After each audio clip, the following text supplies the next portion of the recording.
Hey, everybody. Welcome to Lenny Schmidts Quarantine Comedy. We are here every Monday, Wednesday, and Friday. You can catch the show live on YouTube. On YouTube Live. Do me a favor right now. If you are watching the show on YouTube, please do me a favor. Just like the video really quick. Right below here, right about here, there's a little thumbs up thingy. Hit that little thumbs up thingy right below the SCH of my name. And that shows that you like the show. And over here to the other side, to the other side over here, you can see a little subscription box. If you really like the show, subscribe to the show. Those two things cost you nothing. Please do that when you watch one of my videos here. It goes a long way with YouTube. It's very helpful. It's very important to them, apparently, the whole follower subscriber thing. So make sure you do that for me. I would really, really, really appreciate it. Thank you so much.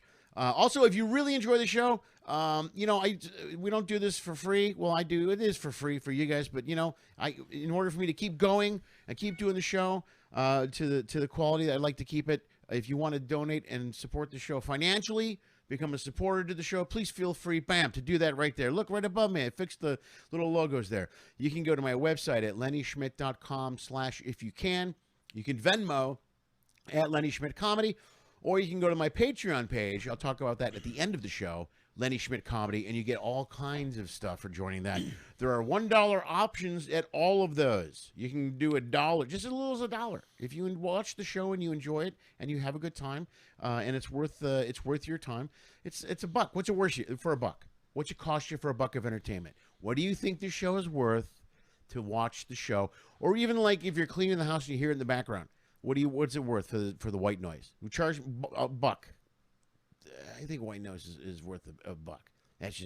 That's up to me. I don't know. It's just me. Please do that for me. I would really appreciate it. Once again, we're here every Monday, Wednesday, and Friday on YouTube, uploaded to Facebook later in the week, and the show becomes a podcast. If you're listening on the podcast, welcome. Thank you very much. You can go to one of those financial options as well to support the show. Otherwise, the show is free. It costs you nothing. All my content, you don't have to pay anything to watch my shows. I just ask you, if you do and you enjoy them, please feel free to throw some money at the show. I would appreciate it. It would really help me out. Otherwise, enjoy the free content. Enjoy today's guests.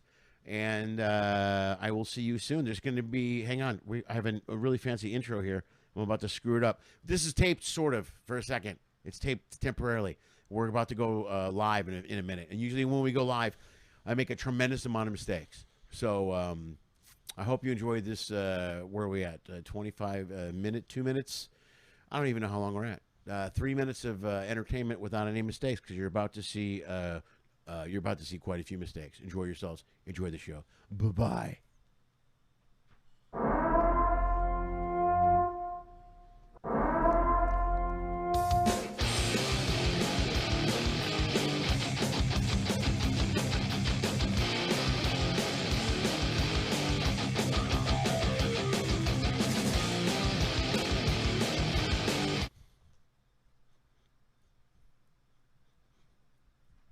I love that song.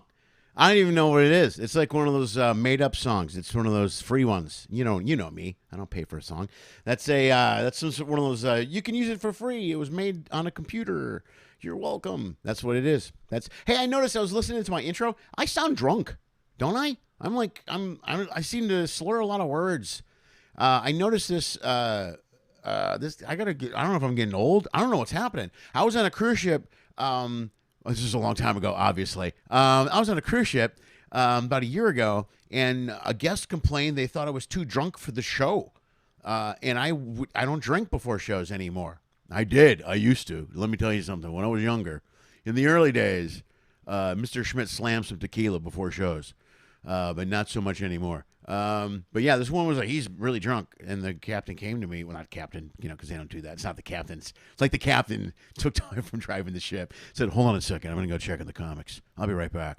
There seems to be an issue in the showroom. I'll just keep going. Head straight. Godspeed, young man, he said to the steward. And they came downstairs and looked at me and said, have you been drinking? And I went, no, I'm not, Captain. You can go back to driving the ship. He said, okay, thank you, my son. Because that's what the captain says. Captains talk like popes. What's wrong with me today? I have no idea. I was in a good mood, and then I read the news again. That's what happened right before the show. I read the news to try to find something to talk about.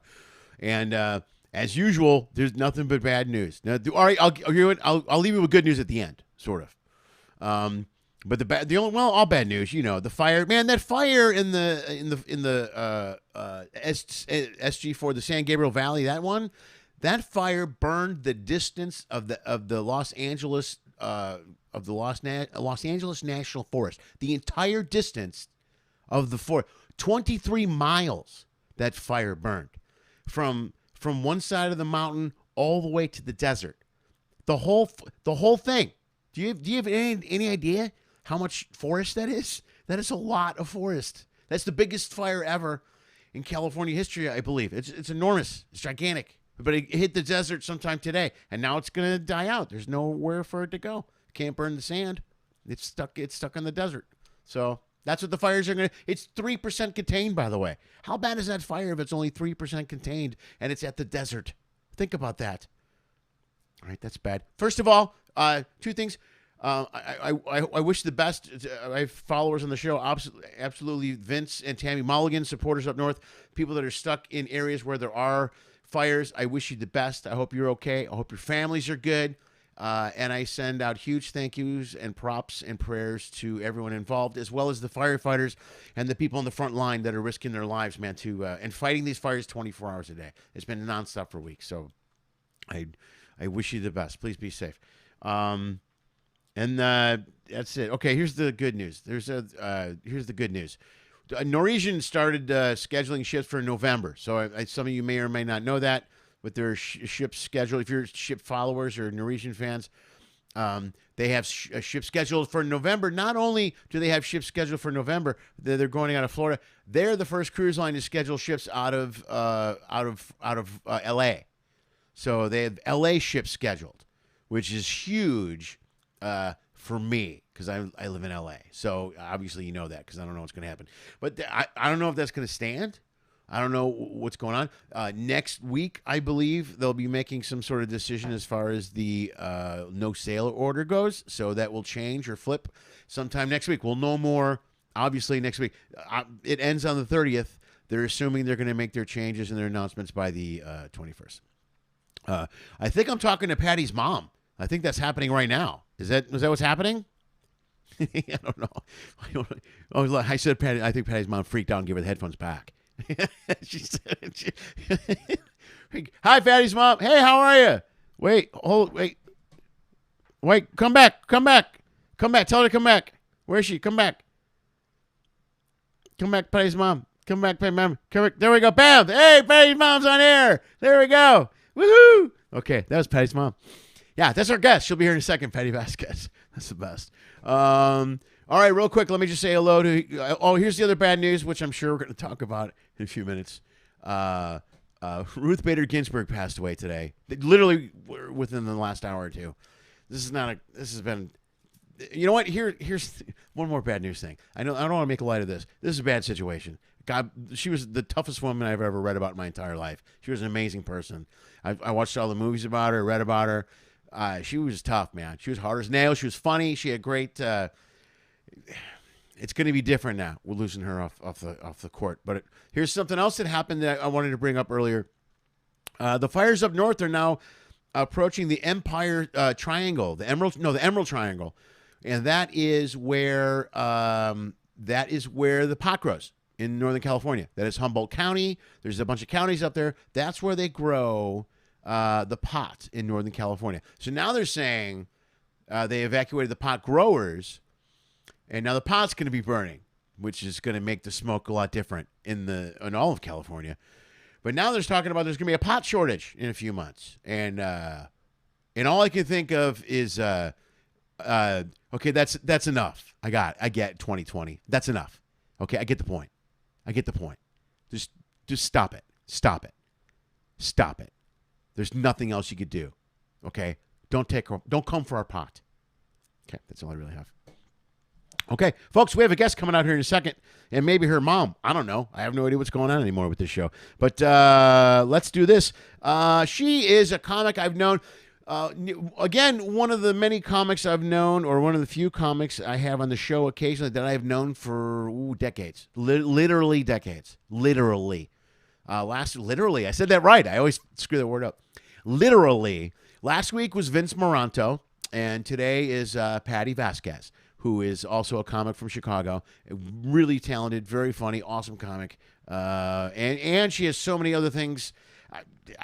She's the most energetic woman I've ever met in my life. She has so many things going on at the same time, and I know she doesn't sleep ever. Like, never. I don't think she ever sleeps. But if you don't know who Patti is, let's take a second right now and take a look at the one and only Miss Patti Vasquez. Charlie, ladies and gentlemen, let Charlie hear your MC. Whoa, yeah. Oh my God, I'm so excited. I am so excited to be here tonight. I'm a little nervous. I have two little boys. I have a 1-year-old and a 3-year-old, and they are out in the car with the window rolled down, so I thought I'd hurry this shit up. I had to stop breastfeeding the 1-year-old. I just did. I had to stop breastfeeding. He was biting, right? Yeah, and that's not fun no matter who's doing it. But here's the thing. I thought I could handle it, because breastfeeding's the best thing you can do for your child, right? So I'm like, I'm going to gut it out. I'm going to let him bite. I can do this. But then he started reaching over and doing this to the other side, right?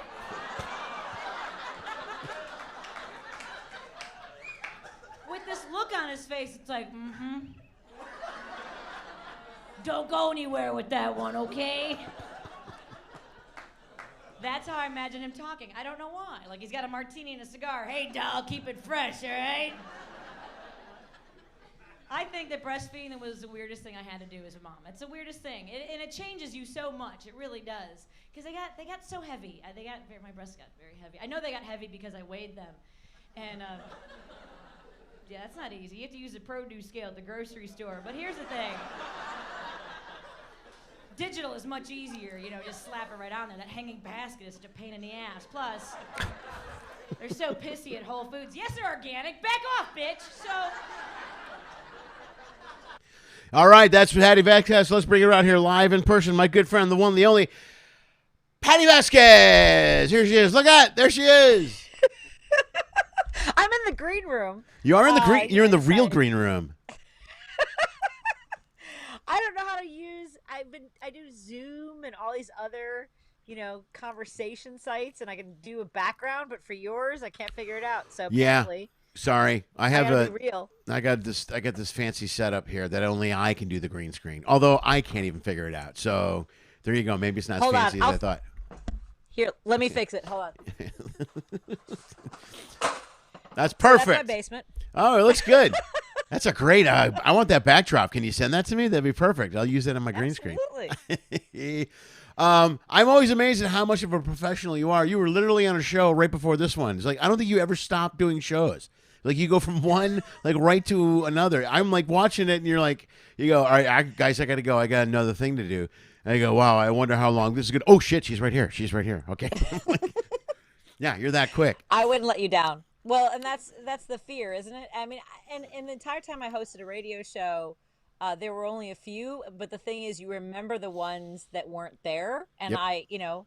And I get it, mistakes happen, but this is my third show in a row, because incredible human beings like you know how important it is to keep talking, to keep having these conversations. Yeah. So, yeah, I'm here for it, man. Good. Right on. I'm glad you're here. Yeah, it's nice. You do. You remember the ones. I remember everyone that left me hanging. Every single one. Yeah. Like, I send that letter out because I use this vMix stuff, which is a little bit different than Zoom.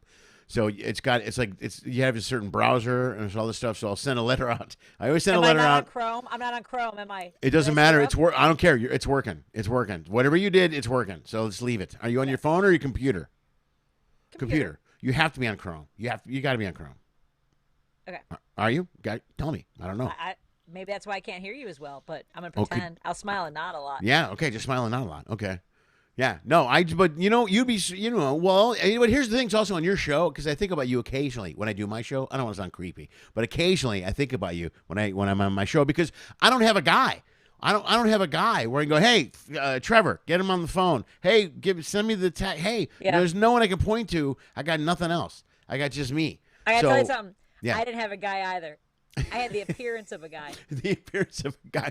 Well, didn't you have a? I don't know. Well, what do you want to talk about? What do you want to talk about? Didn't you have a problem with a couple of the guys? Sure. Okay. Look at you. Sure. No, okay. So, I love that you are highlighting comedians, because we are obviously decimated. Our industry has been destroyed. Right. But what I didn't realize from all my years, as you mentioned, we've known each other for decades. I've been doing stand-up comedy since 1995, and which you've been doing it a little bit longer, right? Or is it around the same time? 88. What? I started in 88. Yeah. Yeah. I had no idea. Yeah. Really? So 7 years longer? Yeah, 7 years longer. 88. Yeah. So I'm 32 years in. I'm 32. And you're what, 95? 95. Okay. All right. So you're, I can't Yeah. do the math. It's 25 years. 25 years of stand up. 25, 26, give Yeah. or take. Give or take an open mic or two. Take whatever. It's Chicago. Give or take. Give or take. Give or take. Give or take in the front room. Yeah, that's right. Well, the thing is that, as a woman in comedy, when I don't want to get into that very much because it was what it was. But the thing for me is that I could leave at the end of the week, right? So whatever crap I put up with Wednesday through Saturday or Sunday, I was out, right? And then all of a sudden, I was in a situation where every single day, if somebody said something about my boobs, about my ass, about how I looked, or all those, or grabbed me, like I was like, so is this for real? I can't go anywhere, and everybody else is going along with it. So yeah, it was it was not a fun situation for me. Yeah, well, I guess the one thing that works kind of for you is that, like you said, you could leave at the end of the day. You know what I mean? If you were in a job where you had to go every single day to the same, can you imagine getting up every day at 8 o'clock and just going, oh God, I gotta go, Friday. No, but that's how it was at that icon. Let's call it the iconic media broadcasting outlet. Every day. Yeah, I would sit in purposely front of the didn't mirror and mention think, their name in the. Okay, go ahead. Yeah. No, I used to sit in front of the mirror and think, am I asking for it by the way I dress? Am I, if I'm not hot enough, is my job in jeopardy? If Right. I'm too pretty or look good, am I giving someone permission to treat me that way? So stand-up comedy, for all of its, vulnerabilities and all the stuff that we went through, the independence of it is also, don't you think, just wonderful? We've talked about your jobs on the cruises, and you just talked about that before we started. It's great. Yeah. No, I love it. I mean, I love what I do. I'm at the point now where I'm starting to. I got some road stuff in October, and I'm really starting to consider what I'm going to do after. You know what I mean? Like I'm hoping it comes back and everything happens, but the realization is starting to set in that things might be changing more so than I was hoping they would. You know what I mean? And I'm like. Yep. I'm looking at jobs at LAX. I mean, I'm starting to think, just because, but it's like 30 years of that gig, and I loved it. I loved every minute of it. And it wasn't, and people, and there was good and there was bad with it. And I don't think people realize how hard comics work. And I don't want to blow up, I don't want to be a big sad song or anything. But so many comics will be like, so many people will be like, oh, this must be great. All you do is travel and tell jokes. I'm like, well, it's a little more than that, but yeah, I mean, it kind of is. And one of the things I look at you and like Vince, a guy that was on last week, or I know other comics that been around a long time, especially a lot of guys on ships. In order to stay around for 25, 30 plus years and keep working, that's hard because you have to stay relevant. You can't, look how much is different now 30 years ago than it was today as far as what's available. Here's a good example. Your opening joke in that thing, the joke about leaving your kids in the car with the window open. That would be, you told that joke now? Oh, man, you would be canceled. There'd be, police calls, DCFS would be at your house. There'd be questions. They don't, people, you can't tell that joke. That's a joke that people get all upset about. You know what I mean? Well, and it's funny because that if they were 1 in 3, my God, Lenny, that was 14 years ago. No, yeah, it was like 15 years ago. 16 years ago. 16 years ago. Yeah, I tried to. Yeah. Yeah. Well, I might have at the time that I did that at the Ice House. I probably was still making the boys younger than they really were because the older they were, the older I was. I was, yeah, right. That's right? funny. That's the game we play, especially in LA. You're like, my kids are babies. I know. Well, and I was looking at that. I'm like, I was not eating apparently. Oh, what is wrong with me? Because, but I was trying on a pair of pants today that are size 8, and I was like, this is the glory of this is the only thing I love about the pandemic. I can be the age I am. I can be the weight I am because none of it matters anymore. Yeah, it doesn't matter. It doesn't matter. Yeah. No.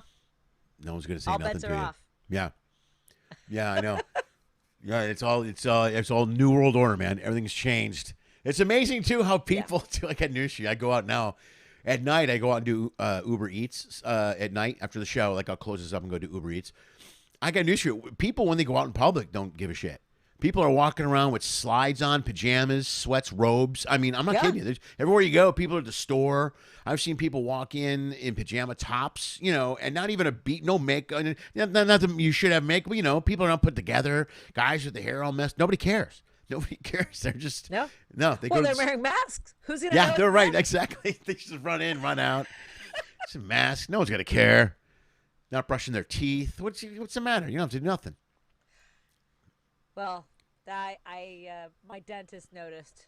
My dentist was like, I was like, all right. By the way, so for those who, so you saw my mom come in. So Yeah. I do broadcast from my basement, like the kinds of content that you and I are trying to find that place to stay really fresh and keep having conversations. Yeah. But Mom didn't quite understand that that's what I was doing down here, or just like essentially cocktail hours became support groups, right, for a lot of people who are having a lot of anxiety. Yeah. So I put the green screen up, and it's kind of like I have this very cluttered basement. My younger son has severe disability, so we have like a therapy swing down here, and a lot of things for him to stay engaged with. So I put the green screen up, and I put I'll put a logo up. But what she'll do is she'll like creep up like right out of my peripheral vision, and it scares the crap out of me. And she goes, "Don't forget to turn off the lights when you're done."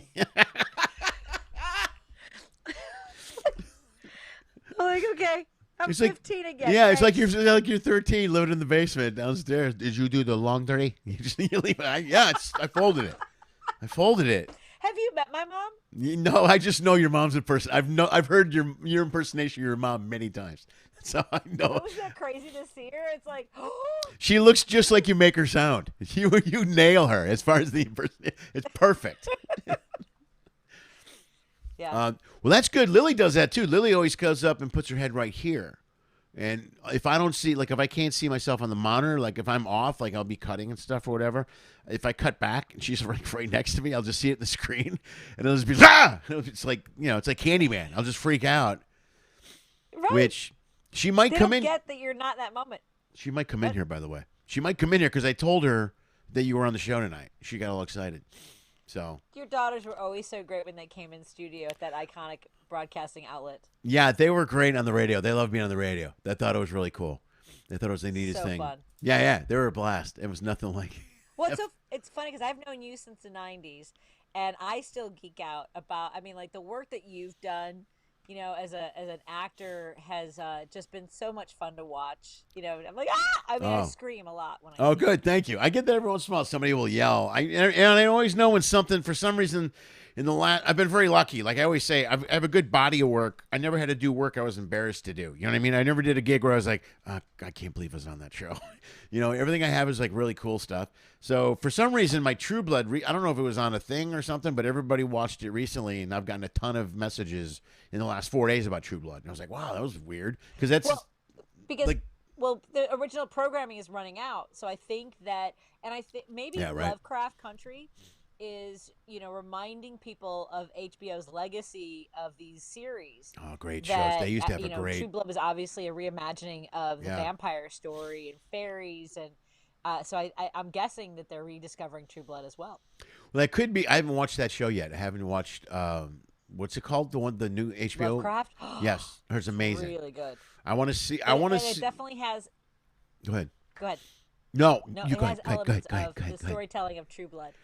Yeah. Oh, does it? Well, I heard they do a cool thing at the end now, where they do almost like what do they call that? Not cliff notes, but at the end, what do they call that? At the end, when they give you historic references. Yeah, it's a syllabus at the end, so it's historic references to what's being referred to, which I always loved about it. Really good storytelling. I was always blown away by people who could take something like that and recreate it and tell a story and recreate a story from years ago, and it was actually history. You're like, oh, right. Like they did a lot in Deadwood. Did you ever watch Deadwood?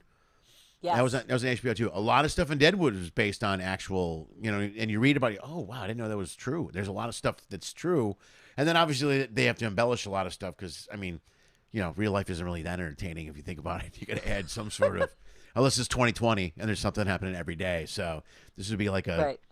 no, what do you call it? A telenova. This is the telenova that we're living this year. Oh It's my 2020. God. So bad. It is so bad. And those who are celebrating Rosh Hashanah, by the way, we're bidding adieu to 5780 and ringing in 5781. Yeah. Yep. It's the Jewish New Year. Oh yeah, right. Okay. All right. Are you part Jewish? You're not Jewish, are you? I don't know. I'm waiting for the results on my 23. So Right on. it's They can funny test for that. That's good. Well, and we can, by the way, and don't be concerned. I told Joe Kilgallen the same thing. I love that you included my real last name on the title. So Bonnin was actually a name that was created during the Spanish Inquisition for Jewish families in Spain, and they fled. And so, yes, there's possibly that element to my family's history as well. Yeah. Okay. So is that name? And Is that name really part of your? Because we've talked about this before. Because you did the whole. We had this Vasquez conversation back in the 90s. yes, but I didn't tell you the whole story because it was so awkward and uncomfortable. You know what happened? Do you know what happened with my story and why I came forward with my? So the conversation you and I had in the 90s was my agent had told me that. So I called Shirley Hamilton because I have no problem Shirley. naming names. Sure. And I was 24 years old, and I called and I said, hey, I haven't heard from you guys in a while. And it wasn't like that I thought that I deserved more work. It just seemed like there were a lot of women my age who were getting a lot of calls. Yeah, well, you got to check in. They said, It's your job. Huh? I said you got to check in. It's your job. You can't just sit around and wait for them to call you. Yeah, right. Right. And I love Lori, but she said, we don't have any roles for young Mexican moms right now. That's such a 90s statement to say. And I can be so many different things, and it was just so specific. So I started looking around and trying to decide a last name to use. It was actually the box of headshots that I had were actually Patti Bannon. That was the name I was telling you I was going to change to. It was Patti Bannon. It was a sort of variation on Bonnin. Bannon is an Irish name, and I just didn't want to be too forward with my name. So we haven't talked about this, Lenny. You didn't read the story about my name and why I changed it? To Bonnin or Vasquez? To Bonnin. Wow. So this is awkward. Sorry. Okay. No, we're don't. gonna do this in real time. I'm Okay. sorry. It's not awkward at I made a lot all. of phone calls. You what? So I made a lot of phone calls back in November. Okay. I don't know. For some reason, I thought I'd explained this before. Maybe now you're gonna be like, oh yeah, I remember. Okay. So when I ran for office, I was running for state representative for my my little neighborhood, Jefferson Park, and so Patti Vasquez is a name I've used professionally for 25 years. And the problem being that my legal last name is Bonnin. My name is Patricia Dora Bonnin. If we were to say it correctly, it's Patricia Dora Bonnin. My dad was Irish, as you know. Right. But I changed my name the year I started doing stand-up comedy. In 1994, actually, was when I did my first open mics. My brother was murdered by John Wayne Gacy, and that was the same summer that Gacy was being executed. Oh, man. And I didn't want my last name to be what people knew me as when I came to stage. So in 1994, a lot of the comics, I mean, everyone had Gacy jokes, and I just would stand in the back of the room and I couldn't tell anybody, hey, don't do that joke, or that's not funny, or my brother was killed. Like it wasn't like, even it's so weird to think of at 23 actually that I had this sort of insight as a comic to go, don't screw everybody else over, right? Don't tell them what they can or can't do, right? And also to not have that be the only thing any comedy club or radio show host or anybody. And imagine that in 1994, we didn't have like these podcasts like My Favorite Murder or all these things. I just thought, I don't want that to be what people think of when they see me, because my brother Michael was going to be in the paper again. He was. They posted. They they printed all of the pictures again and Lenny, I'm so sorry that this isn't something that I explained to you. No. I didn't know this. Yeah. I knew there had to be a connection. I didn't want to bring it up. I knew there had to be a connection because I spend the day Googling you and looking, because I know you anyway. So I'm Googling, looking for something else to talk about besides what I know about you. And I saw a couple of clips of John Wayne Gacy come up during the search, and I'm like, what is that doing there? And I'm like, I didn't figure, so I figured there had to be something. I'm sorry. That's messed up. I'm sorry. No, but that's what I couldn't explain to you at Margie's, right? So that was the bar we were at. Remember where Kevin Rogers used to bartend? Oh, that's right. Okay. Yeah. Okay. That's where we were. You were yelling at me. Oh, we had the like, thing. Who the fuck is... Oh, I'm sorry. Can I not swear anything? Yeah, you're fine. Don't worry about it. Yeah, we're good here. I love that, though. I never did that on your show, damn it. I never dropped an F-bomb on your show over at the big fancy industrial complex. You're 20 minutes into my show and you drop an F-bomb. I see where we're going now. Sorry. All right. That's all right. Don't worry about it. Quoting You fair. You know what? Fair enough. 100%. My bad. You were saying, who's Patti Bannon? Right. And I was like, well, it's kind of... I can't explain it. Yeah. So, yeah. But that's what politics does is, I should be able to run and not have that be like... So the reason my name came out was the incumbent was saying that I was trying to sound white to make white voters vote for me. Oh, right. The conservatives like, oh, she's just pandering to the Latinos by using Vasquez. Insane. It was... but if I'm... You know what? So let's get back to comedy. One of the hardest things for me was never quite being myself, right? Right. But how do you tell that story on stage? How do you be the first stand-up comic to ever say, oh, by the way, all these jokes you've been telling for the last 50 years, 40 years? No, right. It's like, it's surreal. It's a very strange space to occupy. Well, you're almost at a point now, especially stand-up wise. The formats and styles have changed so much. There's such a realism and rawness to what a lot of people do. You could almost go that route on some level and tell like a true story type thing. If you wanted to go back to that moment, or even, you know what I mean, and talk about that situation. I can only imagine, because that time, first of all, that time in the '90s, before there was Twitter, Facebook, there was nothing. But in Chicago, that's all people talked about was that John Wayne Gacy. It was on the news every day, every news story. Yeah, and it's funny you say that because there's a mutual friend we have, and let's call him John because that's his name. Sure. When you talk about realism in comedy, I was, because I mentioned I have a son who has significant disabilities, and it was very hard for me to find that, right? If I was going to do all this comedy about being a mom, it was hard to not also say, it's not quite what I thought it was going to be. My son will never live independently. And I was trying to work through that material. And it was not too far around the time that Tig Notaro had talked about having breast cancer. Right. And I was at the Zanies in Rosemont, and the MC, who's also a headliner and has been in the industry for a very long time, came into the green room and told me he had a bone to pick with me and laid into me about my act, that he felt like, you're not getting a laugh, every so amount of time. And I was trying to I was already a headliner, and this is in Rosemont? Yeah. So this is, okay, because this is semi-recently. You're established now. You're not a new comic at this point. Okay. All right. Yeah. So I was trying to work on that material about raising a child with significant disabilities, and this other comic who has a lot of influence with the clubs, with the managers, not just in Chicago, but maybe in Ohio, and maybe with a network of clubs, just laid into me about like how, that's, he said, I just wanted to punch you in the face. Ooh. Like, that's what he said to me. Can you imagine a comic saying that to you in a green room? Like, that's game on for guys, isn't it? Yeah. But for a woman, it's just like, okay.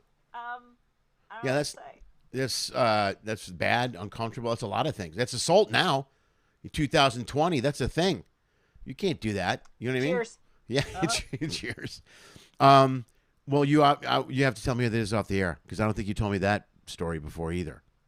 Well, apparently I haven't told you a lot. Even we spent a lot of time together. We did. Well, that's, the John Wayne Gacy thing probably didn't come up on the big Imperial radio station much. So No, never. No. I honestly never. No, nobody knew about that. That's what I'm saying. I Right. feel bad that I didn't call you in. The story came out in December, and I had to call people who knew me for 25 years. People who've known me since I was a kid Yeah. didn't know that story. There's a very small group of people. I called Paul. You know Paul. Yeah. Yeah. Yeah. I could hear Paul on the phone. I could hear him trying to figure out if he'd ever made a Gacy joke. And I was Right. like, Paul, it's okay. He's The fact that I never, yeah. Yeah. He's doing the math I in said his the head. fact that Wait a second. When was this? 96, 97, and 4? I'm thinking. Hold on. Let me look at my rifling through notes. Yeah. No, but and I don't, and Paul, because we had connected on so many things in Chicago. He was a teacher for a long time. Yeah. I was there when his father passed away. And so when this story was coming out, I kind of felt like Paul would take it personally if he didn't know. If I hadn't given I was trying to find the people, and I'm sorry, Lenny, that you were. It was so hard. Plus, it No. would have also been like, "Hey, Lenny, can you send me $100 for my campaign?" It was so awkward. Like the whole thing was a mess. Hey, Lenny, It was write me a like- check first, and then I have a story for you. Because I did. I asked you for money, and then it was like, and also my brother, right? Yeah, it was like the worst.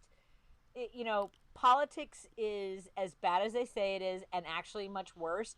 But I think when you were talking about how tireless I am, it's not that. It's that I prefer to be surprised or disappointed by bad situations than expect the worst, and that's why I keep showing up. That's why I keep having Really? energy. Yeah.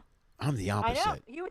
You would think when your brother disappears when you're 4 years old and you find out at 7, like that's horrible. Yeah. That you would but and I don't know how you are with the girls, but I was definitely a helicopter mom, and people would tease me about being so on top of Griffin and Declan. They're like, "What do you think is going to happen?"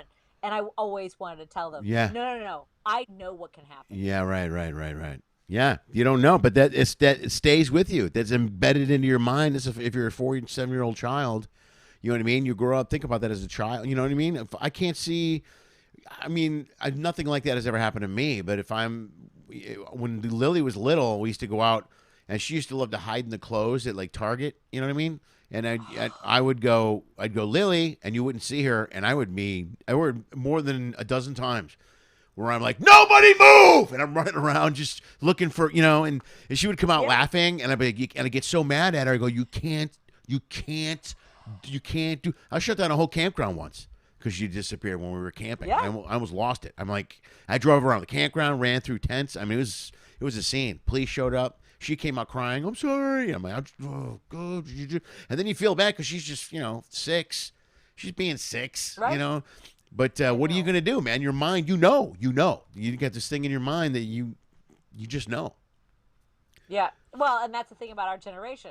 I think the 70s, if you think about it, was sort of especially if you lived in Chicago, that was kind of the splinter of this fantastical childhood into the dark reality of monsters living amongst us. Yeah, plus let's add the rest of it to it. He was a clown for children's parties, and there was all kinds of, the whole thing was right out of Criminal Minds. So when it all broke and came out, you were just like, wait a minute, what? And then they just kept pulling bodies out of the basement. It was just, every day was... So, and it was that, and it was also that so this comes back into the madness of my being a comic who went into politics. He was politically connected. He was a precinct captain for a very powerful Democrat. Oh, yeah, that's right. His son Yeah. made it very hard for me to run. I think you might have actually met him, and we'll talk about it. So, yeah, that became an issue during the campaign. Because I still live in a neighborhood where Gacy, that's actually just outside of the area that I would have represented had I won the race. Yep. Right. Yeah. Are you going to... So, here's the thing. Go ahead. Yeah, go ahead. No, are you going to run again? Are you going to run again? Oh, I ain't going anywhere. No. Are you going to run for office again? Yep. Okay. Yeah. See, I don't know what it'll be, but I'm right. Because, they threw everything they could at me. Right. And I'm just a mom from the Northwest Side. And they poured in $500,000 to beat me in a little state rep race. Yeah. Those are some big numbers. Yeah, and you're I mean, you're the sweetest person in the world. That I mean, I've known you 20 something years. Yeah, but you're still Patty. Come on, you know what I'm talking about. You're not. I look at all these other people running for office and stuff, and they attack and they attack, and I mean, you're Patti Vasquez. Here's why I ask. Politics is such a shitty business, and that's bad. And the media is bad. I have a related media story that I can't tell you on the air. We have too many stories we can't talk about on the air. I can't talk about this, but I have to tell you about it afterwards because it blew me away. It's from a different angle. But it's the media. It's how the media takes a story and manipulates family members and people to turn stories and flip things around to get the narrative that they want, and then shoves it out. And people who aren't even involved are somehow stuck in the middle and like, whoa, how am I the story now? You know what I mean? They just got sucked in because of the media, because the media lies, and they'll do anything they can to get a story. They just want to get a story out there. And you've been talking about that for years. I've watched you hammer away at, I find you to be somebody who, like, if someone speaks to your heart and your conscience, you're in. Yeah. But, for the rest of these stories that surround everything, what it means to want to survive as a family person, as a dad, as a mom, taking care of your kids, we are not headed in the right direction. And in particular when it comes to, working for a living. And people think of artists as sort of like, well, you're just doing that because you're trying to avoid doing something meaningful. Only what did people do during the shutdown? They stayed home, they listened to music, they read books, they binge watch. Yeah, right. Yeah, absolutely. Yeah, well, you're talking about, that's the thing is, I was big. One of the things I pushed on this show the last few weeks was the Red Alert Restart and Red Alert, the hashtag Red Alert, which is the thing that they started in New York, on Broadway and different theaters, even here in LA, where all the theaters and everything turned the lights on red to show unity for not just performers, but any person that's working in live performance. 77%. They said the numbers. 77% of people who work in a live production business lost 100% of their income. That's 100% of their income. It includes comics, stagehands, grips, agents, agents, managers. I mean, my agent's not making any money. You know what I mean? If I'm not making money, the agents aren't making money. I mean, nobody is. Lighting people, right. Costume people, And people talk about, you're right, people always talk about the arts, and there was an article that came out, it was a People or something that said one of the top 5 jobs that we could lose, and they said artists is a job that's really not necessary.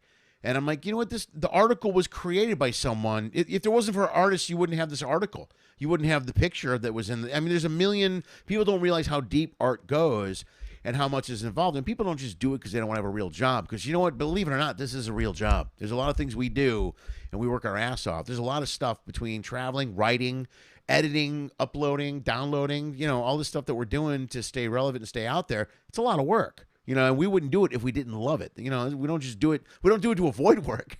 It seems like there's a lot. I'm working harder now than I was before the shutdown, and I'm making nothing. You know what I mean? I think a lot of us are in that situation. And what breaks my heart so I go through a lot of these different pages of, grants for artists, and they never mention comedians. And to your point, they don't mention all of the people that support that industry. As you mentioned, whether it's sound or lights, or for us, the wait staff at comedy clubs. Sure, yeah. Making $2.25 an hour in Chicago at the time, and in Illinois, I don't know what happened in California with independent contractors, but Illinois had no foundation in which to help those who had been really, some of them had been in the industry in independent contracting for decades. Yeah. And there was, and if you had any W-2s, if you had any sort of source of income that wasn't a 1099, it excluded you from PUA. Right. For the independent contractors. It's a complete disaster. Well, it was a nightmare here in California. The EDD stepped in and made some changes and updated some stuff and helped some people out in the long run. But it's still one of the hurdles was, especially in LA, well, it's Chicago for that matter too, but LA a lot. There's a lot of actors here that's, I still get residuals from the stuff that we talked about earlier, and I have W-2s from Warner Brothers, but my W-2 from Warner Brothers is not, it's whatever it is. It's $500 for the year now. It's $1,000 for the year. So then EDDs, our unemployment is like, well, it says here you made $1,000, so based on that, you only get this much. And you're like, wait a second, that's not correct. I'm an independent contractor. I make this much. Yeah, but that if you get W-2s, we go off that. So then that was a train wreck that everybody had to jump through. Exactly. That was the same thing. Yeah, it's Oh, and by the way, do you know that most of the computer programs that were used across country were still on COBOL? Remember when Y2K was the big fear? Yeah. I worked That was Zanies. COBOL. That was the zeros and ones. And they were worried about it in 2000, and yet they didn't do anything. We're 20 years in. My mom was a COBOL programmer. She actually worked on the Y2K programs. She was considered a federal government essential employee, and they basically gave them all early retirement. She's 85 now and is one of the few people in the country that knows how to do Cobalt. They never transitioned to something that was more efficient that could have helped us a lot during this pandemic. Yeah, right. Well, I'm sorry, just to give you more fun. This has been such a good news podcast. We've covered so many fun subjects today. Hey, it's perfect. Ray was on the other day. It was amazing. She told me her great. brother was murdered by one of the most notorious serial What'd you killers. guys talk about? Gacy, Cobalt, Oh, God. unemployment. Well, and that's the thing is that as comics, they always talk about like the dark side of the clown or whatever. And I remember, I would always be like, people have no idea. Right.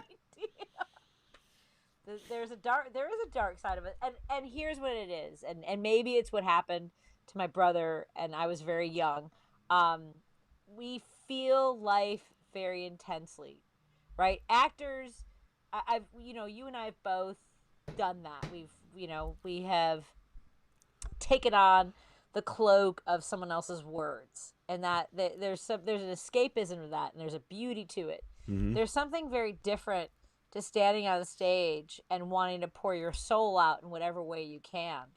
That is really a reflection of how intensely we feel life. Yeah. And that's what makes this pandemic so much more, I think, for comics, dangerous. I worry about mental health. I worry about what's happening to a lot of my friends around the country that I've known throughout my career. I wish there was something more we could do, and I don't know what solution there is, really. Yeah, I don't know what solution there is either. When I started doing the show, I was doing it Monday through Friday every day, and I'll be honest with you, one of the reasons I did that was I just wanted to do something to not think about the fact that I wasn't going out and doing shows. You know what I mean? I was like, if I have a full schedule of shit to do, maybe that it'll give me purpose, I guess. You know what I mean? So I just kept. Yeah. I'm always better if I stay busy somehow. So I'm like, well, you know what? Then you know what? I'll do this. So then I cut it down to 3 days, which is still kind of a lot with what I got going on, sort of, but it still keeps me busy enough. And now I work on fixing the show and trying to make it good and better. But not being in front of an audience for 6 months. I mean, I've done Zoom shows. I've done those, done whatever. But not being in front of an audience for 6 months. I talked to other comics, and I talked to a lot of comics on the show, and it doesn't sit well with any comic. And with some, it sits worse. And it's. I don't think I know for a fact people don't understand how important it is for a comic to keep working, And I think if you keep one of the things about feeling, I'm sorry, I thought I heard somebody sneaking into my room. I'm sorry, I got a little creeped out. I was waiting. I was trying to watch out for Lily sneak up on me. Talking about one of the reasons when you start out doing stand-up comedy, I always say here's how stand-up comedy gets you is I would go up and I would do good, and it was great. But when I did bad, I wanted to go back even more because I wanted to fix it. So to me, there was the weird dynamic of stand-up. So when the pain and whatever's going on through your life, you want to go back on stage and you want to fix it, and somehow you're justifying it on stage in front of people. So in a way, a lot of people say this, it's not a cliche, it's therapy in a lot of ways for a lot of comics to go on stage, pour their souls out, however they do it. Everybody has their own style, format, and whatever, and they say whatever they want to say on stage. So not to be able to do it for 6 months, part of the reasons, one of the biggest reasons I do this, and talk to comics, it helps a lot, is just to stay sane. I don't know if I didn't have this show, if I wasn't doing this, honestly, I don't know what I'd be doing. I don't know what to say. I know a lot of comics that are struggling right now, and I don't see. At least you guys are doing shows in Illinois. I mean, I know it's not that big a deal, and it's not that much because we're not doing anything here. Now, in LA, there's nothing going on live. Well, I haven't done a comedy show live. I did a speech for an organization that helps survivors of homicide, which is a term I didn't know existed until a few years ago. That means if a family member has been murdered.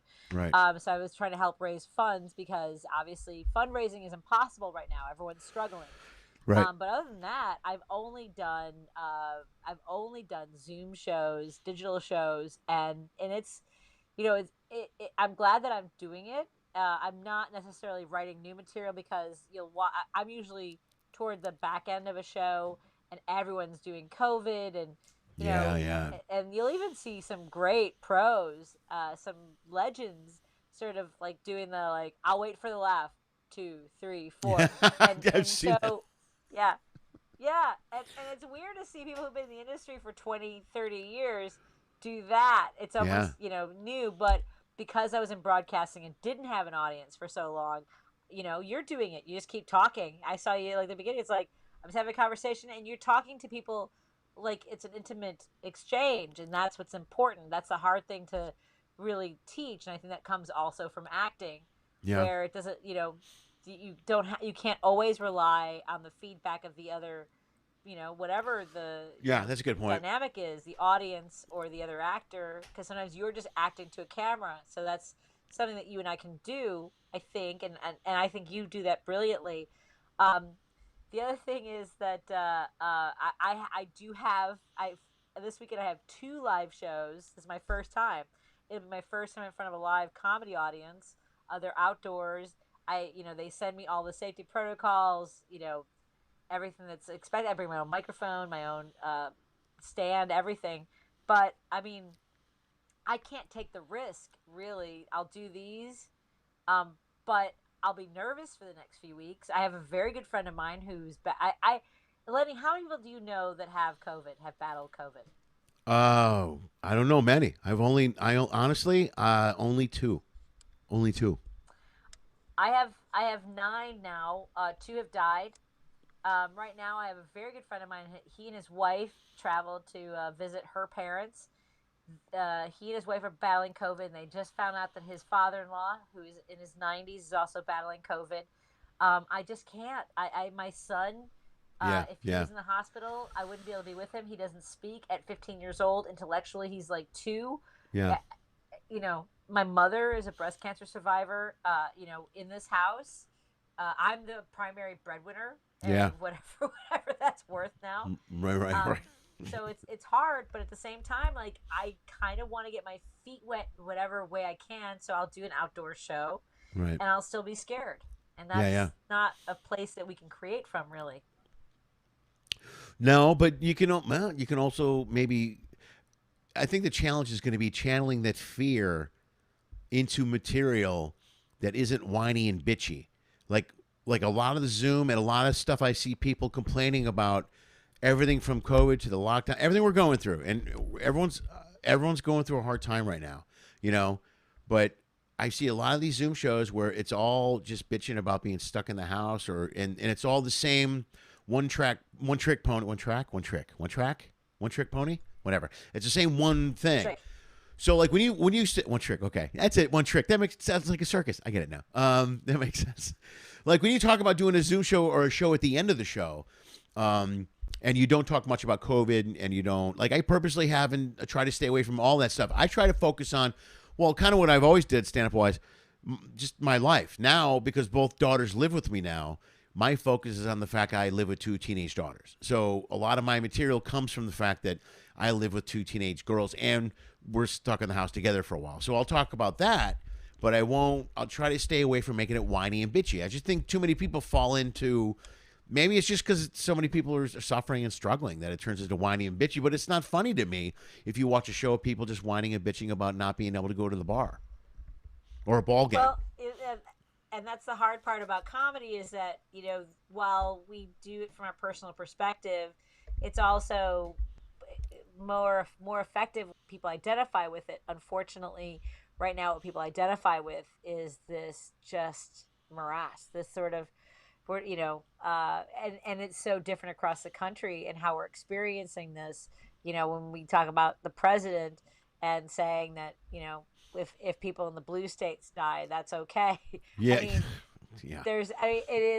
yeah.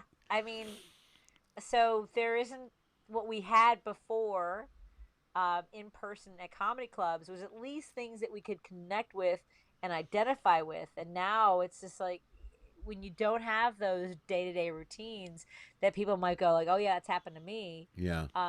Now you're just like isolated into what happens in your house, and that's not necessarily relatable to everybody. Maybe, I mean, depending on if you're married, if you're single, if you have kids, if you don't, I mean, like, it's so, it's almost like, remember when we only had CBS, ABC, NBC, Yeah. and Fox, Yeah. right? And then like everything else exploded. Like, that's kind of like what your day to day is like. We don't Well, have those. We're living life with blinders on. It's like you're living with blinders on. It's tunnel vision, whatever you want to call it. But one of the things that I always think about, especially from a comic stand of view, is that we've been able to take, and most comedy comes from pain. Like we talk about, I think, and a lot of people say that, like, a lot of comedy, real comics take pain and they bring it on stage and they make it funny. That's something that really good comics are able to do, and they're able to do it in a way that's funny. That's what after doing it for 25, 30 years, you get really, really, really good at it. So I think part of the problem now is that especially for comics, in the old world, we could go through shit and deal with it, and then go on stage and vent about it and find ways to connect with the audience, because we're good at telling those stories and talking about pain. We're good at that.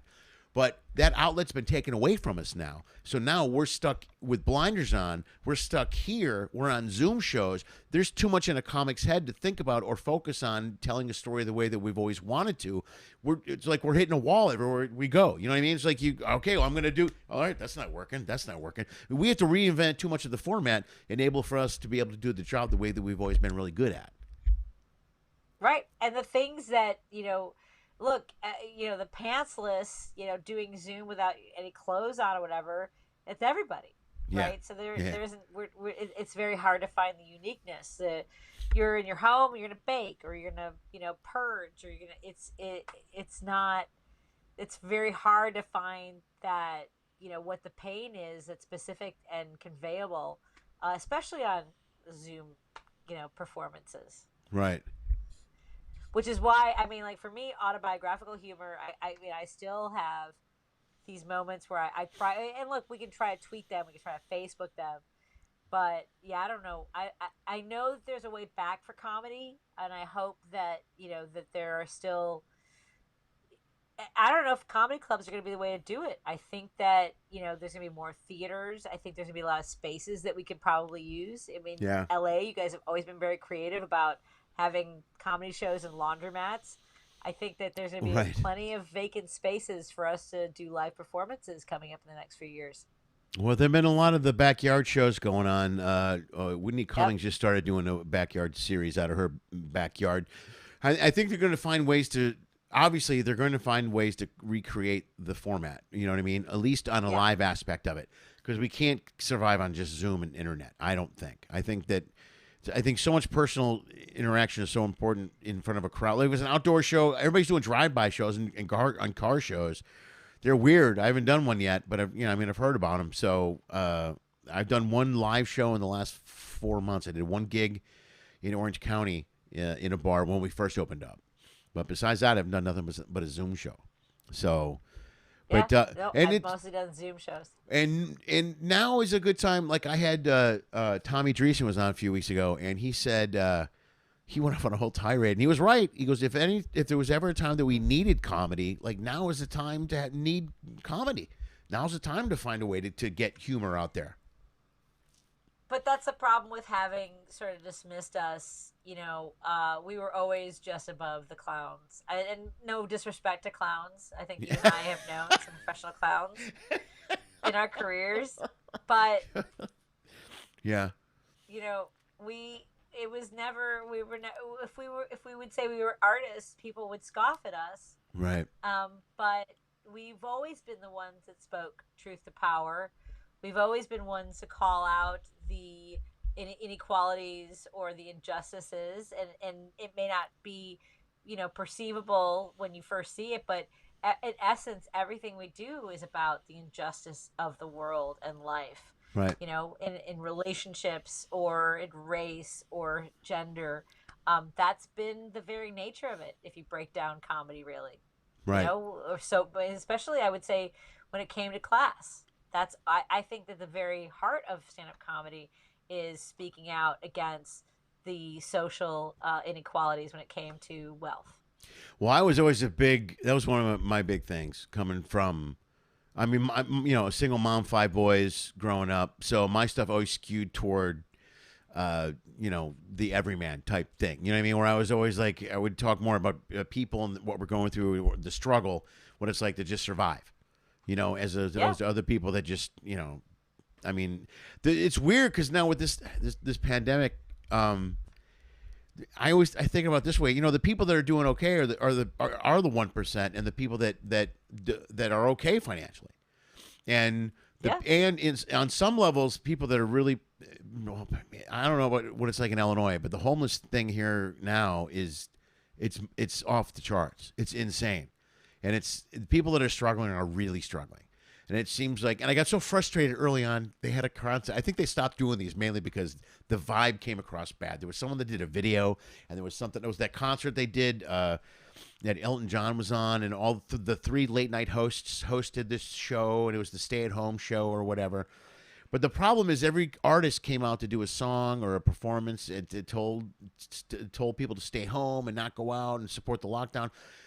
But they did them from like their pools and their third dining room and their 4th kitchen, and and one guy had all his Emmys behind him, and I'm watching the show, and about an hour into it, I'm like, but these people are all doing fine. These people are not strong. I mean, it might be inconvenient for them, but it's not struggling, And all blue collar people are just, I mean, how many industries? The restaurant industry alone is completely decimated as well. It's completely wiped out. Yeah. And I drive. There are a lot of restaurants. I'm sorry to say, Lenny, when you come back, there will be a lot of restaurants that are gone. I know. Well, I hear the Southport the bowling alley closed. They announced they're closing. They've been in business for over 100 years. The dining car, the Pacific dining car closed in LA. That's been around for 45 years. There's tons of places that are closing. And like I go around and I do Uber Eats every night, and I drive up and down the street, and I see all these restaurants and places that are probably not coming back and probably going to be gone.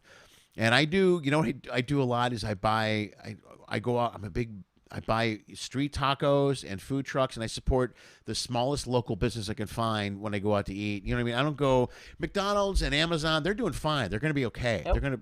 Amazon's crushing it, by the way. I mean, this has helped them. Brilliant. Oh my God. They're, you know what I mean? There was like, I mean, they make more money than anyone. Everywhere you look, there's an Amazon truck on the road. But, blue collar people, especially our good friend, Patricia Patti, was posting about her she's been a bartender for years. Someone we've known and loved for years. She was a bartender at Zany. She's been a bartender downtown here in LA for the last few years. And she hasn't worked in months. And she, those people she Go ahead. She wrote a whole piece about how she's going to look for other work because she's out. A bartender, I think in San Diego, right? They got beat up. He got beat up because he asked someone to wear a mask. Yeah. And so he got attacked. And she applied for a regular job for the first time in God knows how long. She's been a bartender as long as I've known her. You know what I mean? She's been since we met. I've known Patti since back then when she was at Zany's. But so many people that are, I got friends that own bars on Ventura who they're probably, even though they're open now, they're like, I don't know how long I can survive. One of my favorite bakeries and coffee shops put out a post yesterday saying how hard it's been. I order from them as often as I can.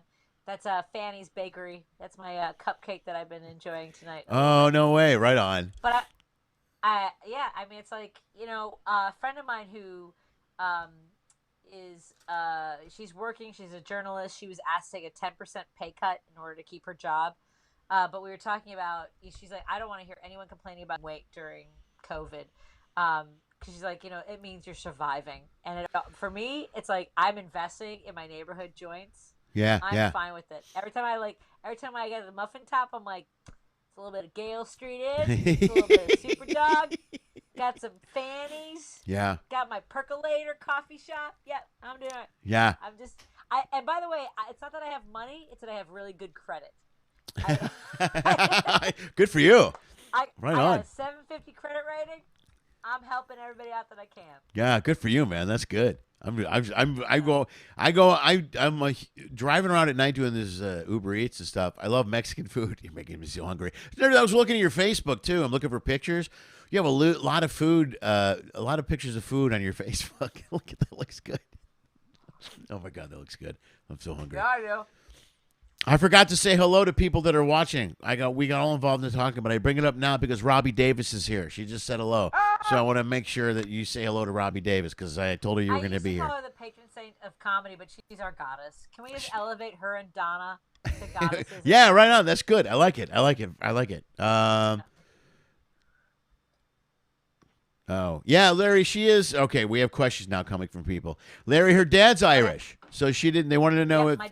She wanted to know, have you ever run a DNA or a family ancestry to determine your Irish heritage? Oddly enough, I just spit into a tube this morning. Woo! Classy. Yeah.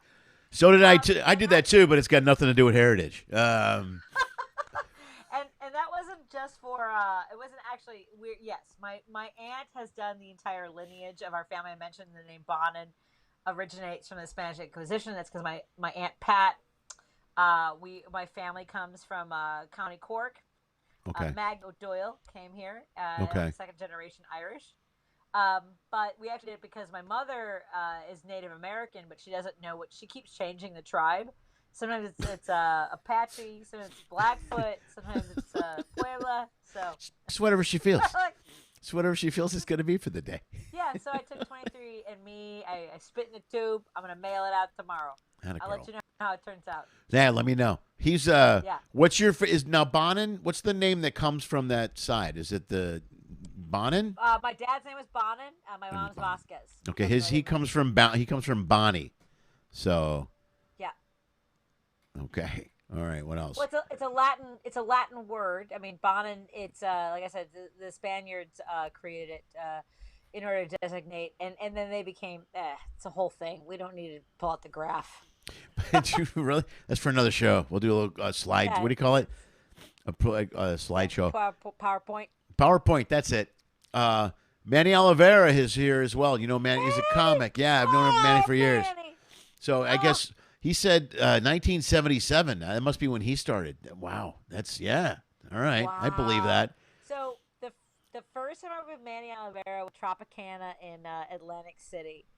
And that, I love that what they would do is, and maybe Manny can message you the name, because, I mean, like, some of these things become a blur.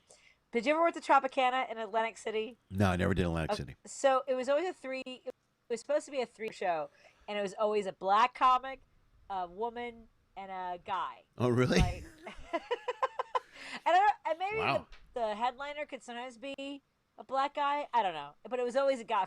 I was always a middle act. It was always the MC. Every time I was there, was always a black guy opened, me, and then Al Romas, Manny, and there were a few others, but. So I was there one time, and it just came up, those time hops on Facebook. Yeah. Somebody had written a note to me and sent to the green room, and they were talking about how eloquent I was, how graceful I was, handling very disruptive audience members.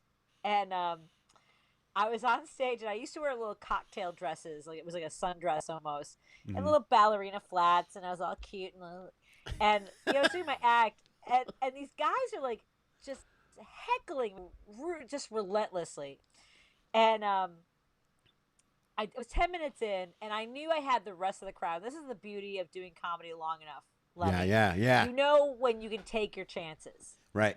Yeah. So these guys are just being loud as hell, and I walked off the stage into the middle of the room, and I walked up to the table that was being the loudest. And by the way, so I have a stock line. I don't remember who gave it to me. I think it was Kevin Rogers. But so I go, look, I need you to keep it down. I'm just trying to get through my act. And the guy goes, get back on stage, little girl. Oh. So the whole audience is like, ooh. And I go, look, I get that you don't enjoy me. That's why they have 3 headliners on the show. There's another comic coming up in a few minutes. Can I buy you a drink? And the whole audience starts booing. And that's when you know you have them. Yeah, right. That's like, great. So smart. Oh my God. I was so they're like, no, screw him. Don't buy him a drink. And I go, no, let me buy him a drink. And I go, hey, bartender, can I have a vinegar and water for the douchebag over there? And the room just explode. Yeah. Expletive that I used earlier, but no, it was wonderful. But the fact that I got a letter saying how eloquent and graceful I was, that's the best. But that's what it comes with doing comedy for that long, is having the confidence, the presence, like, you know what? This is how it's gonna play out. Yeah. You're gonna come along for the ride, or you're gonna get run over by the train. I don't care. Right. That's brilliant. And you're in a great position of power because you know you have it. So you kind of got it, like, you got it cocked, ready to use it whenever you're like, I'm going to ride this out. I go, when I really want to, but I'm going to do this right about here. I'm going to wait till this bit's over. Even though if you don't want to mess up your material, you're like, I'm going to finish this bit, and then I'm going to hit it with the hammer. Then I'm going to do one more bit and I'm out. You get it all figured out. It's like bing, bang, boom. It's the closest for me. I think when you were talking about, spirituality, it's the closest to grace I've ever come, is having those moments of really feeling that power. Yeah, it's a good feeling, especially when the room is full. See, when the room is full, there's people everywhere. Remember those days? I don't mean to make you miss it. I know. But look, this is also like, people dream of doing what we've done, right? Yeah. And we will, and we also have the experience to come out of this with perspective. Right. Comics like you and me and Manny, Vince and Larry Reeb.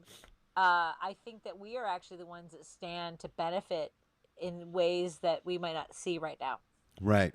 Well, if you've been around a long time as a comic, you've been around 25, 30 years. Tommy Dreesen's a great example of that. A guy been around a long, long time. You've dealt with adversity a million times over. I mean, this, it's, first of all, the business is always a struggle and a fight just to survive, just to get work. I talk about that.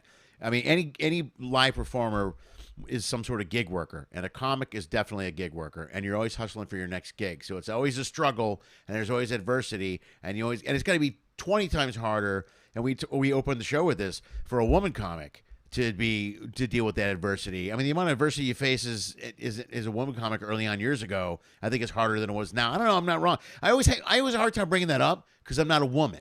You know what I mean? Like, I hate to go. Oh, I don't mind you bringing it up.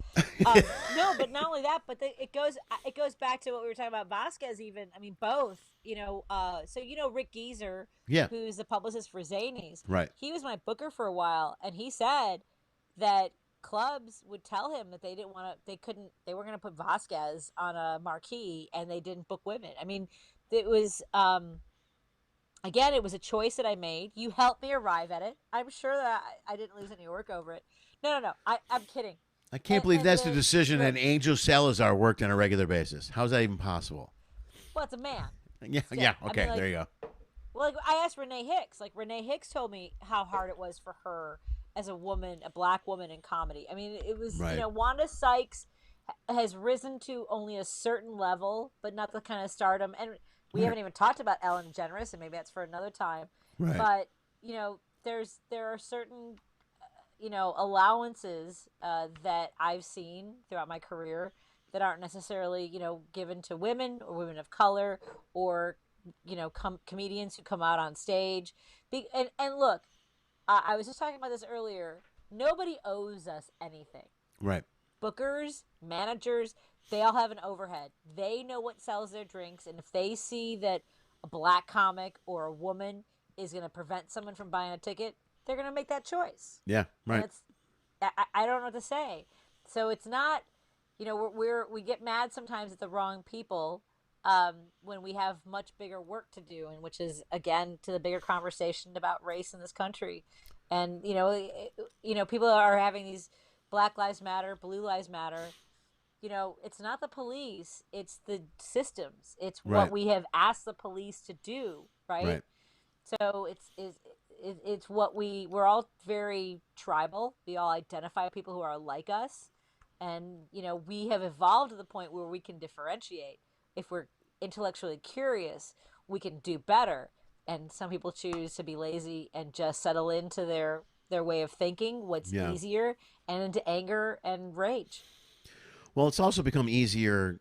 I blame Facebook and the internet for a lot of the. I think Facebook. I don't know if I blame it completely, but it's definitely fueled where we're at. When Facebook first started, I thought it was the greatest invention ever. I go, this is going to be beautiful. We're going to be able to talk about everything. We can exchange information, and Oh, you're adorable. Can I pet you know. on the face? Yeah, I still to this day I still do. I'm an idiot. I still all read to this day because all it does it divides us, and people divide us on purpose. And not only does it divide us, have you seen the thing on Netflix yet? The social what's it called? Social Dilemma. Okay, I'm watching it tonight. Social Dilemma. And it's a movie on Facebook, and it has all the people that helped develop Facebook, or it's a movie on Netflix, and it's all the people that helped develop Facebook in the early stages, and people that developed the like button and how the algorithms and everything, and they explain what happened with it, and they equate it to Oppenheimer and what he created to what they created, and most of them look at it now and go, "We had no idea what we were doing. We had no idea." Because now that information isn't. So my point of bringing it up is this: not only do we fight on internet and divide and so forth, but the powers that be have learned how to use the internet to lead us in certain directions. So people don't pay attention anymore. That we divide ourselves and constantly fight amongst. So the rage is fueled through Facebook and stuff, and people just jump right into it. So when it first came out, I was like, "Oh, this will be a beautiful thing." I'll still see an article on Facebook or a comment and go, "Oh, that's wrong. I can explain it. Let me just type a few words. They'll understand exactly what I'm saying here." And I'll type something, and suddenly it's just like I get pounded, and I'm like, "Oh, whoa, whoa, whoa! I made a terrible mistake. I got to get out of here. I'm out." But yeah, so the rage is being fueled through the division, and we divide ourselves, and now it's being done through Facebook. But we're also being manipulated through the internet and through Facebook by the powers that be. They've learned to use that against us, and I think that's where a lot of our attention is. And someday we'll sit down and talk more about how I lost my job at the iconic the big Imperial broadcast place. Yeah, right. Yeah, I had my fill. I'd had my fill of sexual harassment and abuse, verbal abuse, and I lashed out. I'd asked for help repeatedly. Right. I had said, "I'm struggling here. I need your help." And it was funny because the only time that my bosses reacted was when one time I had somebody I worked with would not do their job, and then somebody tweeted out, "Hey, where's that podcast of that show from a few days ago?" Because on the show they would the process was supposed to be the podcast would be put up so people who hadn't heard it live could listen to it later. Right. So it was several days later, and they were like, "Hey, where's the podcast from Wednesday?" And I typed on Twitter, was thinking the same, great question. And the next thing I knew, like, why are you making us sound like we're inept? I'm like, because you are? Because you are? I mean, I don't know what question are you asking? I did my job. Right? That's all I know. I'm just saying. Yeah. I've been asking for 6 months for someone to do their job. I responded to a question, honestly. And then, so later, when I had been asking for help with a very toxic relationship, nobody would do anything. I had a situation with HR, and they were like, "We'll work on it." 5 weeks later, it got worse, and I'm on social media, and I'm like, "Hey, quick question: when someone says, 'Okay, boss,' do you take it as a term of endearment or go F yourself?" Asking for a woman who's tired of bullshit, right? Right. So I didn't say specifically anything, but that was taken as something that wasn't. And I was like, "But did he do that? Yeah. Did that person say 'Okay, boss' in a dismissive and disrespectful way?" Well, then here's where we are.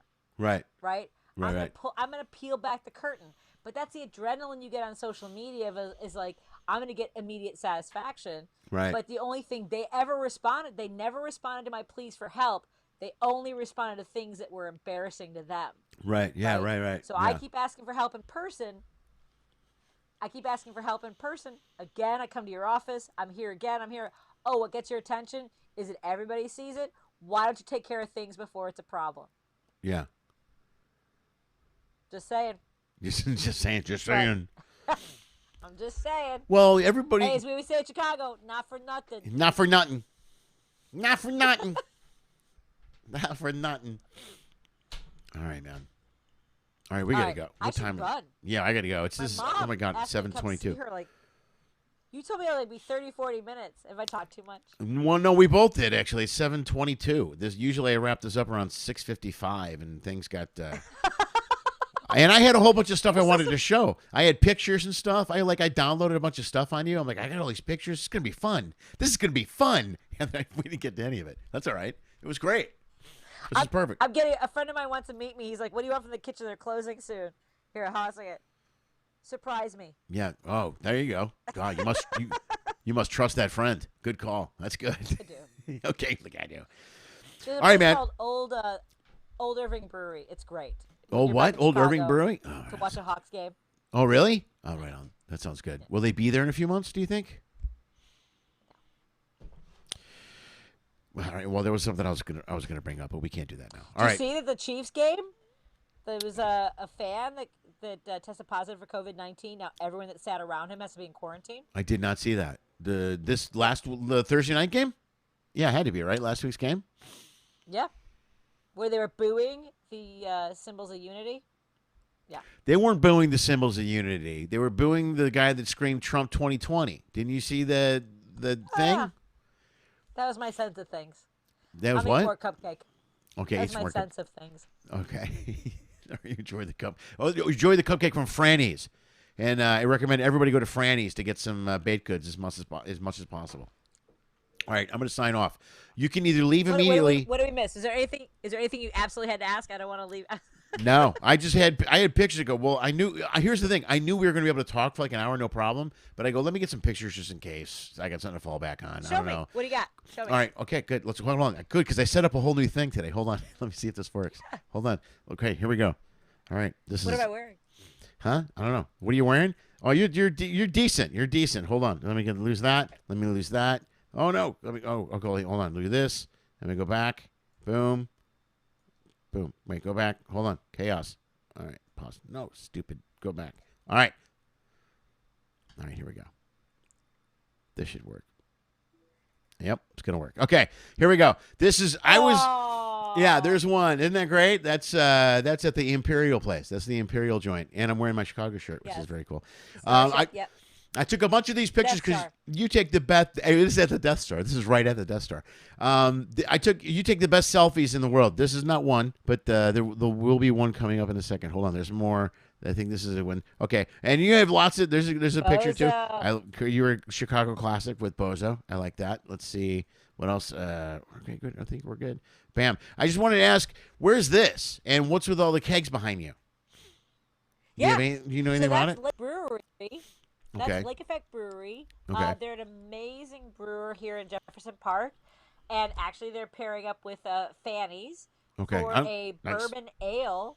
With they put cake into they put like some of their cake in the brew that they did like 8 months ago, which is coming out next week, limited release. Really? So that's Clint. Yeah, Clint Bauer is about to. He just. I believe they came to an agreement with the city of Chicago for a pub on the Northwest Side. Oh, no way! This crisis. Oh, geez. Yeah. All right. So this guy, Clint Bauer, who you can't see in the photo, he has paired up with businesses all over the Northwest Side.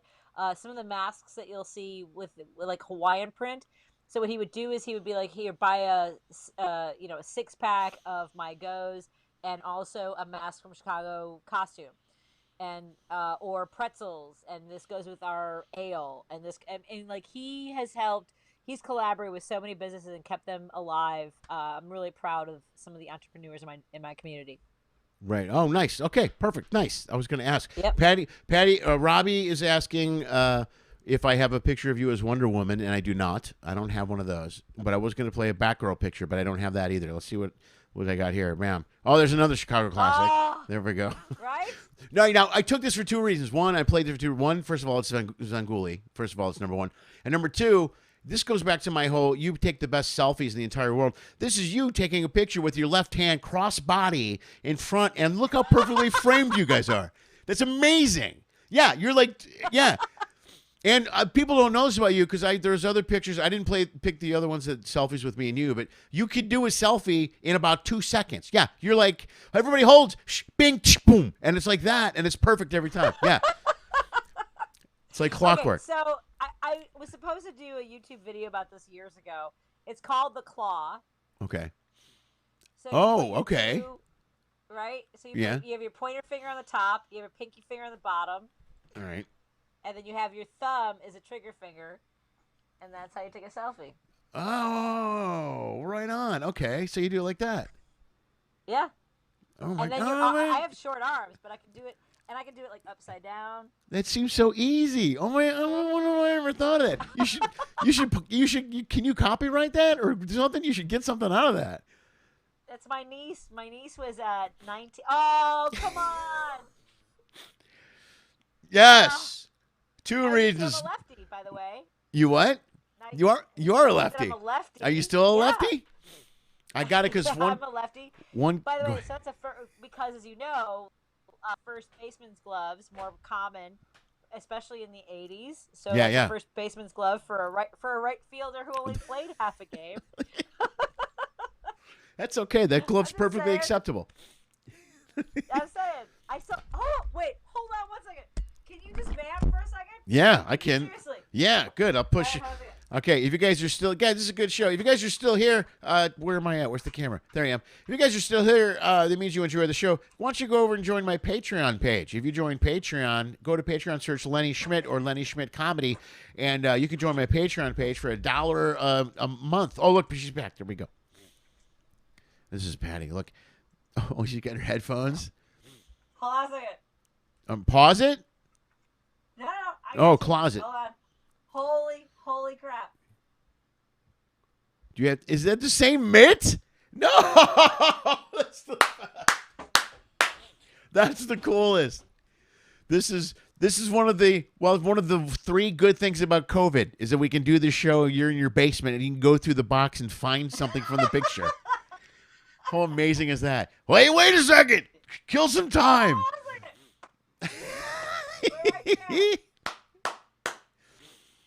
I'd be really impressed if you could throw on that shirt right now.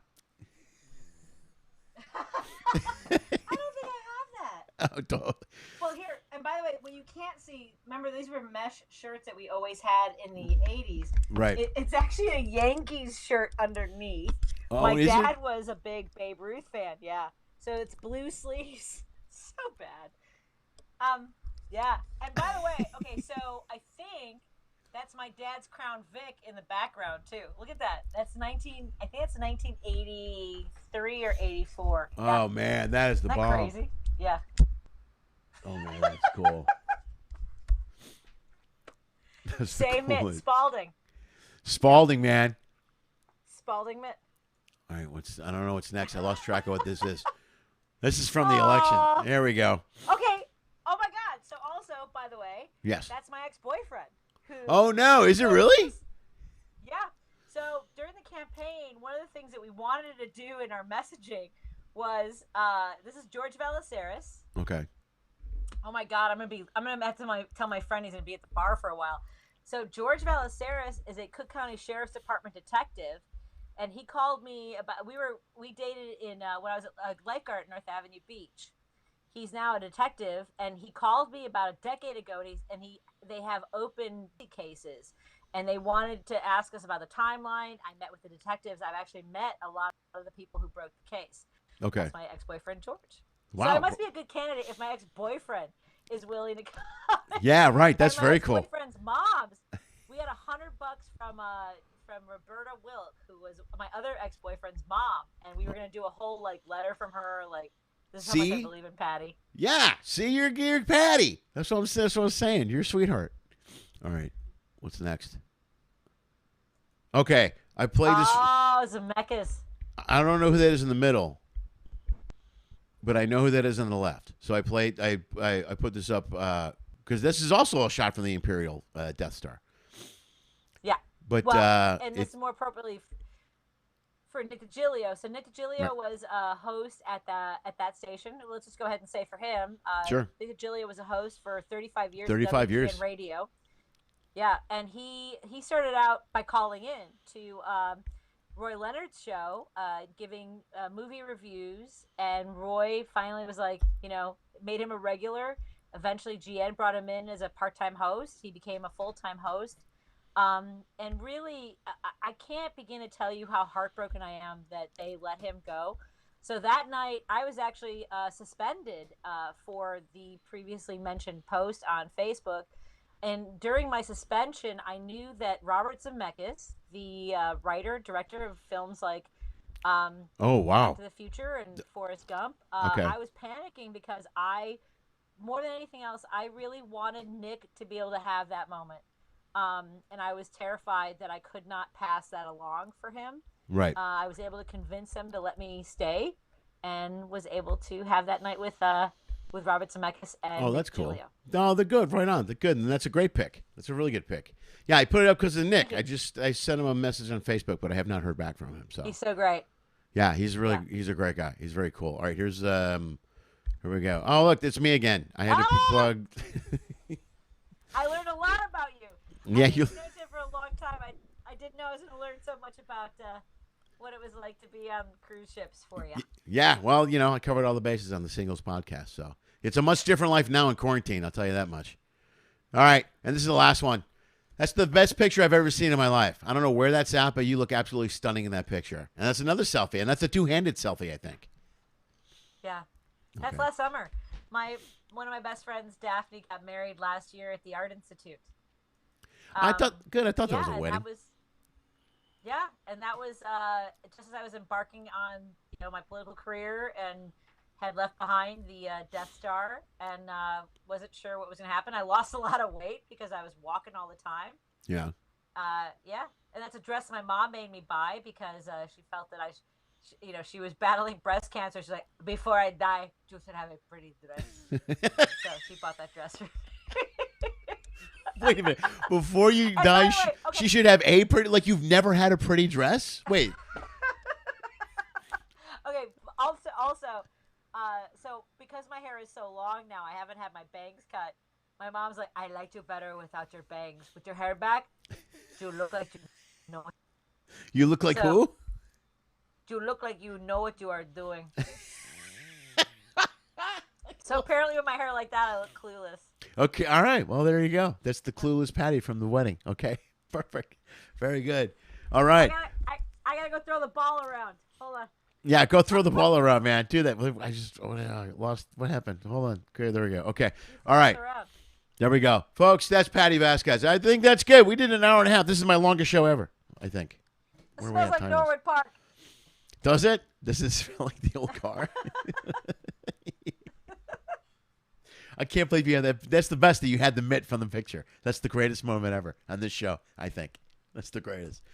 Patty, thank you so much for being here, man. This is great. You were great to have me on your show so many dozens of times over the years, and it was great that you could be on my show with all the 5 viewers I have. I appreciate that. Thank you so much. That's the Stop. coolest. I adore you, and you have made such an impact on my career for all the right reasons. I love that you're doing this. I look forward to being able to give you a big bear hug. Yeah. You're an amazing father, and I love your passion for everything that you do, in particular right now for our industry. So thank you so much for what you're doing. Thank you. I appreciate that. Thank you, Patty. You're very sweet. I appreciate it. Go get your food that you're supposed to get, unless you want to hang around a minute. Go get your food. Your friend's probably waiting for you. Hang around for a minute. Okay, hang around for a minute. I'll do the close out of here thing, folks. That's my friend. Say goodbye to Patti Vasquez. Everyone, say goodbye to the one and only. Everybody, nice round of applause. You guys are great. That was Patti Vasquez, everybody. Guys, thank you so much. This was a long show. If you stuck around all the way till the end, that means you enjoyed yourself. If you listen to it on the podcast, that means you enjoyed the podcast. Do me a favor. Like I said, you can support the show. If you like the video, just like the video. If you like the video and subscribe to the channel, it costs you absolutely nothing. It's free. If you want to sponsor the show financially, you can do so at any one of these options. Bam! Right there above my head. Look, bam! right there above my head. And the Patreon page is at the end. If you really enjoyed the show and the content, folks, you can join my Patreon page. You can follow me for as little as $1 a month. You get free albums, free T-shirts. I got T-shirts coming in. I got all kinds of stuff coming in, folks. And we do the monthly Reconnecting Comedy Show, which will be back in a couple of weeks. And you can catch those shows as well or be involved in the production of those shows. Besides that, you guys have been great as always. Thank you very much. And please do me a favor. Do the best you can. And as always, dream of Pinky. Lenny Schmidt Quarantine Comedy was created, produced, and is hosted by Lenny Schmidt. We live stream on YouTube at 6 p.m. Pacific every Monday, Wednesday, and Friday. Special episodes occasionally stream or are uploaded on Tuesday and Thursday. Every episode is also launched as a podcast and can be heard on iTunes, Spotify, and iHeartRadio. If you enjoyed the show, please like the video. If you really like it, share the video. If you really, really like it, please subscribe to the Lenny Schmidt Comedy channel on YouTube. You'll get updates on this and numerous other online comedy content that my dad produced. Check the info section below for detailed information on all of our guests. If you are a fan, you can follow and support them as well. Go to their page, like their content, buy their albums, purchase a shirt, any merch they may be selling. Anything you do will support performers will literally help save the arts. In fact, if you want to support this show financially, just go to lennyschmidt.com/ifyoucan or Venmo at Lenny Schmidt Comedy. If you donate as little as $1 or as much as $10,000, it will help pay for the stuff my dad keeps breaking. If you can't pay for the comedy content, that's okay. COVID sucks for all of us. Enjoy the free show. If you want to find a way to support what we do, just subscribe to Lenny Schmidt Comedy channel on YouTube. That really helps a lot. Thank you for listening to my dad's show, and as always, dream of Pinky.